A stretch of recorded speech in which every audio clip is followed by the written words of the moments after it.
কলেজে পড়তাম তখন ফ্রেন্ডরা সবাই মিলে পার্কে আসা হইতো, ঘোরা হইতো। তো তখন আর কি এগুলা স্টল দেখে মনে হইতো যে আমরা নিজেরা যদি এখানে একটা স্টল দিই তাহলে কিরকম হয়।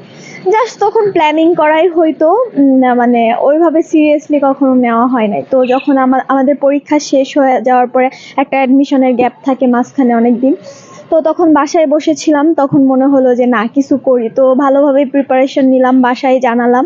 বাসায় কেউ একটা সিরিয়াসলি নেয় নাই। তো আমার বড় বোন আছে, তাকে বললাম, সে একটু ভেবে দেখলো। তারপর আমাকে ফিনান্সিয়াল পুরাটা হেল্প আমার আপু বড় বোনই করছে।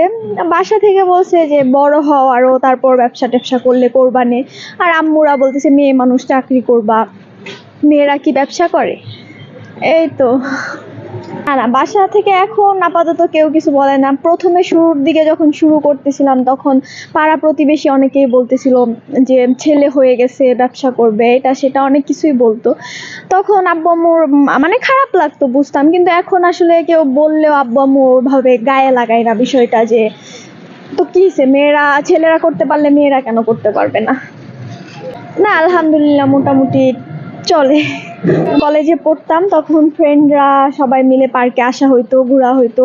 তো তখন আর কি এগুলা স্টল দেখে মনে হইতো যে আমরা নিজেরা যদি এখানে একটা স্টল দিই তাহলে কিরকম হয়। জাস্ট তখন প্ল্যানিং করাই হইতো, না মানে ওইভাবে সিরিয়াসলি কখনো নেওয়া হয় নাই। তো যখন আমাদের পরীক্ষা শেষ হয়ে যাওয়ার পরে একটা অ্যাডমিশনের গ্যাপ থাকে মাঝখানে অনেকদিন। তো তখন বাসায় বসেছিলাম, তখন মনে হলো যে না কিছু করি। তো ভালোভাবে প্রিপারেশন নিলাম, বাসায় জানালাম। বাসায় কেউ একটা সিরিয়াসলি নেয় নাই। তো আমার বড় বোন আছে, তাকে বললাম, সে একটু ভেবে দেখলো। তারপর আমাকে ফিনান্সিয়াল পুরাটা হেল্প আমার আপু বড় বোনই করছে।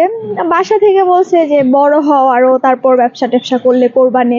আর আম্মুরা বলতেছে মেয়ে মানুষ চাকরি করবা, মেয়েরা কি ব্যবসা করে। এই তো।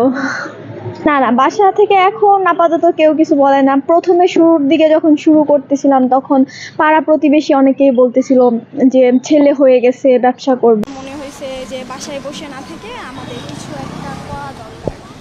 মানে এখন আস্তে আস্তে বড় হচ্ছি, আব্বুর কাছে যে আব্বু রিক্সা ভাড়া দাও, আব্বু এটা দাও ওটা দাও, মানে ভাল লাগে না। মনে হয় যে এখন তো বড় হয়েছি, চায়া চায়া কেন নিব, নিজের তো কিছু করা দরকার।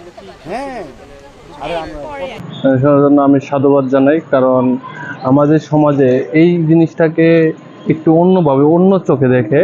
কারণ অনেক সময় দেখা যায় যে যদি মেয়েরা কোনো কিছু করে, ব্যবসা বাণিজ্য করে, যেমন উদ্যোক্তা এবং অনেক ধরনের কাজ আছে, অনলাইন ব্যবসা যদি করে, তাহলে বলা হয় যে মেয়েরা ভালো না, এই মেয়েটা ভালো না, এই সেই, মানে অনেক সামাজিকভাবে অনেক সময় অনেক বাধা বৃত্তি হয়। যে এই বাধা পেরিয়ে যে সে এই কাজটা করতে পেরেছে, এই জন্য তাকে আমি ধন্যবাদ জানাই। এবং